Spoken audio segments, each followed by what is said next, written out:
Public sector workers in Jamaica are not impressed with the government's announcement of improvements in the housing policies of the National Housing Trust (NHT). That's the view of President of the Jamaica Confederation of Trade Unions, Keith Comrie, while speaking on In-Depth Thursday. The initiatives were announced on Tuesday by Prime Minister Andrew Holness and includes less than zero mortgage rates. However, Mr. Comrie says his members are not impressed as the government should have done more. The public sector workers pay 1%. So if the minister had said no interest rate for public sector workers, we would appreciate it more. So the proposal that he made, yes, we accept the proposal, but he needs to go a little bit further.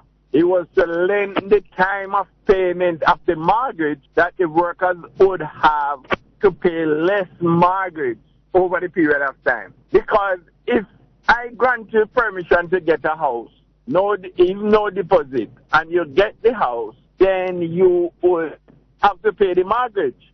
And it leads to the cost of the mortgage per month, right? Working $12,000, he should say, the workers who work in $12,000 should not pay more than $4,000 for mortgage from NHT. Then we could, per month, then we could understand, or even $6,000, then we would agree with the Prime Minister.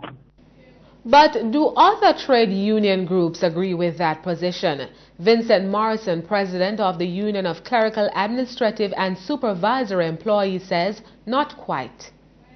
We welcome the housing initiative, especially for those in the low income bands. We, however, believe that what has to be monitored going forward is that the developers don't see this as a point of increasing housing costs. Because what we have seen to happen as soon as housing trusts increase the amount that the workers can get to borrow, what happens is that the developers right across the country increase the housing cost. And that is really one of the drawbacks that we are watching and hoping don't happen, especially the private developers. We don't believe that approach is to increase housing cost as it stands. The trade unionists also had a suggestion to address the financing of land purchases. The land bank should have been looked on by the government, because one of the big costs of housing in Jamaica is the question of lands, the cost of lands. And government has a lot of lands right across the country. And we think that maybe what is very important going forward is for government to provide the whole question of available lands so that it can help to reduce the costs. Meanwhile, Mr. Morrison weighed in on the 1.5 tax break plan by the government. He doesn't believe the plan is practical.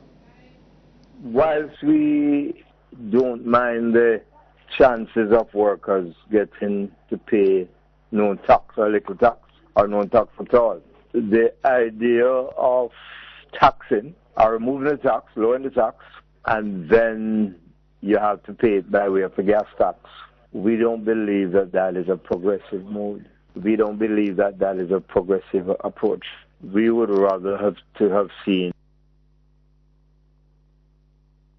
the tax threshold moving up a little bit higher, and the worker, the whole question of the taxes become neutral. In other words, it don't make sense to give me something with one hand and you take it back with the other.